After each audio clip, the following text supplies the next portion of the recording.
मैं अपने प्रेस के साथियों का बहुत बहुत धन्यवाद देता हूं कि आपसे मुझे बातचीत करने का मौका मिल रहा है। देश बदलाव चाहता है। भारतीय जनता पार्टी के लोग संविधान को बदलना चाहते हैं। जनता इस बार भारतीय जनता पार्टी को बदल देगी। जो लोग डबल इंजन की सरकार की बात करते थे, जो लोग डबल इंजन की सरकार के नाम पर वोट मांगते थे, उनकी होर्डिंगों पर केवल एक है, बाकी दूसरा इंजन गायब है। तो जब एक गायब है तो जब वोट पड़ेगा तो दूसरे भी गायब हो जाएंगे। महंगाई इन्होंने बढ़ाई है, बेरोजगारी बढ़ाई, किसान की आय दोगुनी नहीं हुई, पेपर लीक हुए हैं, ना मां गंगा साफ हुई, ना स्वच्छ भारत में कूड़ा हटा है। उत्तर प्रदेश को पीछे तो किया ही किया है, लेकिन देश में भी कोई खास विकास दिखाई नहीं दे रहा है। और खासकर उत्तर प्रदेश को सबसे ज्यादा भेदभाव का सामना करना पड़ा। जो लोग 2014 में आए थे वो 2024 में चले जाएंगे। जनता संविधान को बचाने के लिए, जनता लोकतंत्र को बचाने के लिए वोट डाल रही है। एक तरफ तो वो लोग हैं जो संविधान को खत्म करना चाहते हैं, दूसरी तरफ इंडिया गठबंधन के लोग हैं जो संविधान को बचाना चाहते हैं। एनडीए को पीडीए हटाने का काम करेगा। मुझे पूरा भरोसा है कि जिस तरीके से हर वर्ग के लोग समर्थन दे रहे हैं, समाजवादी पार्टी और इंडिया गठबंधन ऐतिहासिक वोटों से जीतेगा। खासकर कन्नौज, आज जो मिलने मिलाने का कार्यक्रम था, लोगों से संपर्क करने का कार्यक्रम था, लोगों के कन्नौज का जो रुका हुआ विकास, उस विकास को आगे बढ़ाने का जो कार्यक्रम था, यहाँ की जनता ऐतिहासिक मतदान दे करके समाजवादी पार्टी को जिताने जा रही है। आपके जनसंपर्क में भीड़ बढ़ रही, क्या कह रही है जनता? जनता बदलाव चाहती है। जनता को धोखा मिला। जैसे उन्होंने जुमला दिया था वैसे ही इन्होंने गारंटी की घंटी दी है। जो लोग 400 पार की बात कर रहे थे, जनता ने भी मन बना लिया है कि संविधान को खत्म करने वालों के साथ आर और पार होगा। आपने बहुत सा काम कन्नौज में कराया, कन्नौज पार्क बनाया था, 5 सालों से चालू नहीं किया सका। क्या पंसा रही? न केवल जनता के लिए किए हुए काम रोक दिए, लेकिन बड़े बड़े काम भी रोक दिए। इसी क्षेत्र में हवाई पट्टी बनी थी, हवाई पट्टी पर कभी हवाई जहाज नहीं उतर पाया। ये सड़कें जितनी बनी हुई दिखाई दे रही हैं आपको, हॉट मिक्स की और चौड़ी चौड़ी सड़कें, ये समाजवादियों की देन है। सड़कों पे चलती हुई एम्बुलेंस समाजवादियों की देन है। सड़कों पे चलती हुई 100 नंबर गाड़ी समाजवादियों की देन है। ये जो बिजली आ भी रही है और जितने सब स्टेशन बने हैं वो समाजवादियों की देन है। यहाँ सीएससी को अपग्रेड करना, सीएससी में सुविधाएं देना समाजवादियों की देन है। कन्नौज जैसी जगह पर बड़े बड़ी मंडी बनाना, परफ्यूम पार्क बनाना, इंजीनियरिंग कॉलेज बनाना, डेयरी का प्लांट लगाना और किसानों को सही तरीके का बीज मिल जाए उसके लिए एक्सीलेंस सेंटर बनाना और सुविधाएं दे करके आलू को भी आगे बढ़ाने का काम किया था, जिससे आलू का काश्तकार, आलू का किसान को भी लाभ हो। बीजेपी सांसद कह रहे हैं कि भारत पाकिस्तान का मैच। देखिए, इस बार वो बाउंड्री के बाहर हैं। उनका चेहरा बता रहा है कि वो हार गए हैं। हार नहीं गए, हार चुके हैं। और जनता उनसे हिसाब किताब मांग रही है कि बताओ रसूलाबाद में क्या काम किया है। रसूलाबाद की जनता उनसे हिसाब किताब मांग रही है कि बताओ काम उन्होंने क्या किया, और काम नहीं अगर उन्होंने किया ना बता पाए तो जनता इस बार उन्हें खारिज कर देगी। घर और गढ़ की बात चल रही है कि घर और गढ़ की लड़ाई है, सपा का गढ़ है लेकिन सुब्रत पाठक का वो घर है। मेरे पत्रकार साथी, रसूलाबाद जो विधानसभा क्षेत्र है, न मेरा घर है न उनका घर है। कन्नौज उनका घर है, लेकिन हम समाजवादियों का घर लोहिया जी के जमाने का है। और जो क्षेत्र विधुना है वो हमारा घर है, बीजेपी का घर नहीं रहा। याद कीजिए, विधुना क्षेत्र और जो भरतना का क्षेत्र आया वो इटावा का है। जो इटावा का क्षेत्र और औरिया का क्षेत्र है वो हमारा घर है। तो सोचिए, यहाँ न मेरा घर है न उनका घर है। रसूलाबाद, इटावा, औरिया हमारा घर रहा, और फिर हमने तो कन्नौज को अपना घर माना। कन्नौज की एक एक जनता जानती है कि उन्होंने घर की तरह संभाला और संभाला। ये तो दुश्मनी हो सकता है जो घर को बर्बाद कर दे।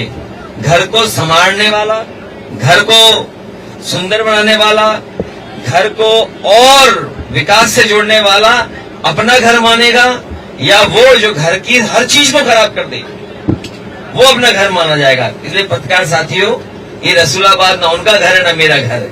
दो चरणों के मतदान के बाद क्या लहर दिखाई पड़ रही है? बीजेपी को जनता ने पलट दिया है और बीजेपी बहुत पीछे छूट गई है। सर बीजेपी कहती है 400 पार, 145 किसको छोड़ रही है?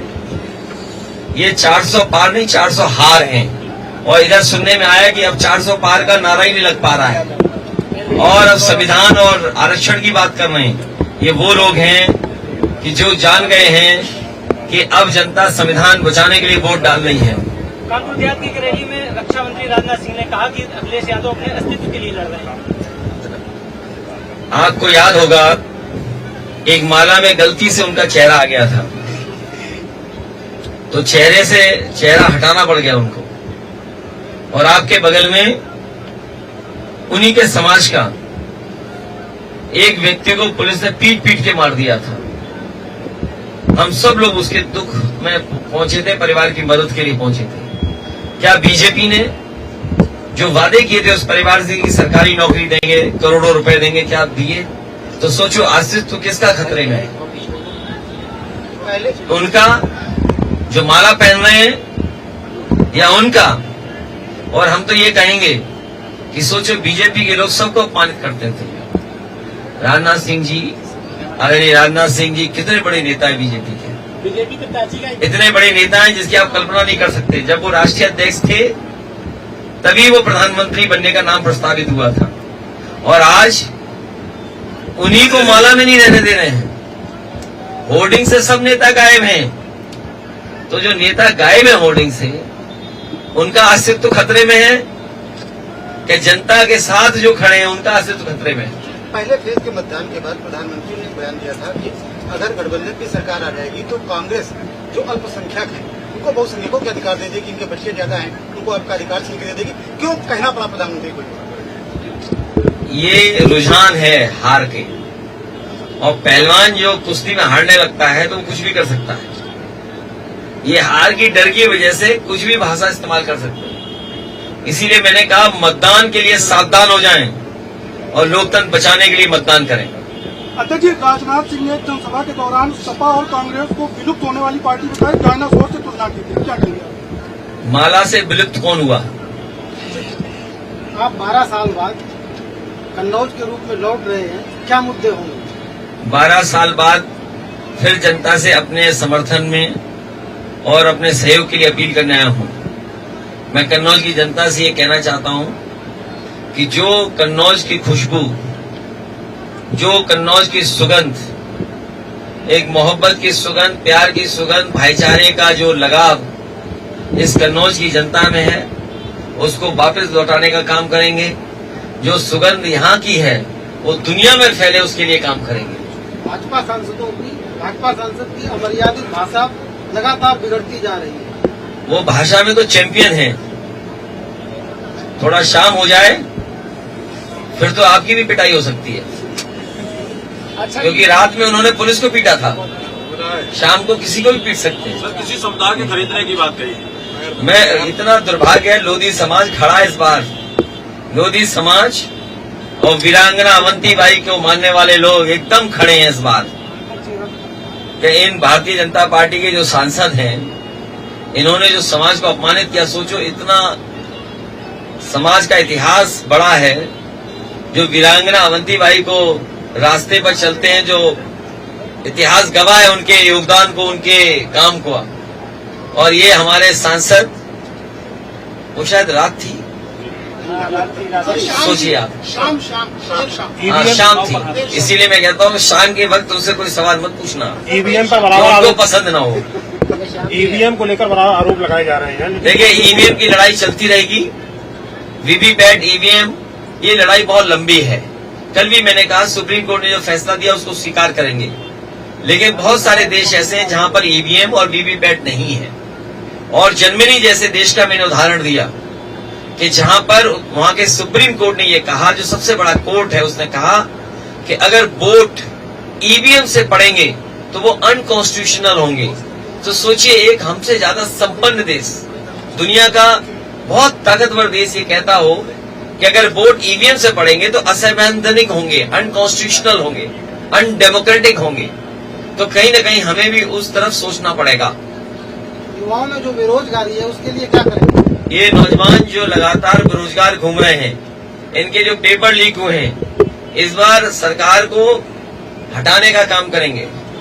और जिन नौजवानों का भविष्य इन्होंने अंधकार में डाला है, केवल नौकरी नहीं छीनी है, उनका 1/3 जीवन बर्बाद किया है भारतीय जनता पार्टी ने। इस्लामाबाद में कोई बस अड्डा नहीं है और जिला मुख्यालय को जाने के लिए कोई अरे हम तो हवाई अड्डा बना रहे थे, जाओ एक कोने में देख करके आओ। कभी एक हवाई जहाज उतरा था, उसके बाद आज हेलीकॉप्टर उतरा, बाकी बीच में तो सारस उतर रहे हैं वहां पर। पीएम और सीएम बनावर हमलावर हो रहे हैं। चिड़िया उतर रही हैं, कुछ दूसरा नहीं उतर रहा है। तो ये जो सुविधाएं देने का काम है, एम्बुलेंस है, पुलिस की सेवाएं हैं, सीएससी है, अस्पताल में दवाई, अस्पताल में सुविधा, यह बस अड्डा आने वाले समय में समाजवादी लोग काम करेंगे। ये पीएम और सीएम हमलावर हो रहे हैं, कह रहे हैं कि समाजवादी पार्टी में सिर्फ वर्ग विशेष को ही फायदा मिलता है। हमारे मुख्यमंत्री जी का आपने विधानसभा में नहीं सुना, 46 में 56, याद है? जब हमने उन लोगों से पूछा कि भाई आप लोग आरोप लगाते थे कि सब यादव लोगों ने नौकरी ले ली, तो बोले 46 में 56। आज तक सूची नहीं दे पाए 46 में 56। अरे वो तो मुख्यमंत्री से पूछो ना।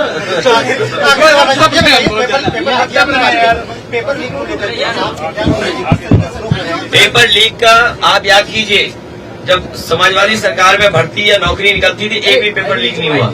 और जब पुलिस की भर्ती की तो 10वां 12वां पास, और दौड़ के दिखा दो पुलिस में भर्ती। तो ये तरह के कई ऐसे हैं सुझाव जो हम देना नहीं चाहते सरकार को, नहीं तो अमल कर लेंगे। हम तो नौजवानों से कहेंगे इस सरकार को वोट डाल के हटाओ। कन्नौज की महक बदल जाएगी। कन्नौज की महक बदल जाएगी। महक नहीं, सुगंध बहुत अच्छी आने जा रही है। जनता को पसंद है यहाँ की सुगंध अच्छी हो जाए, यहाँ का कारोबार अच्छा हो जाए। जिस सुगंध के लिए दुनिया में जाने जाती है कन्नौज, वो कारोबार दोबारा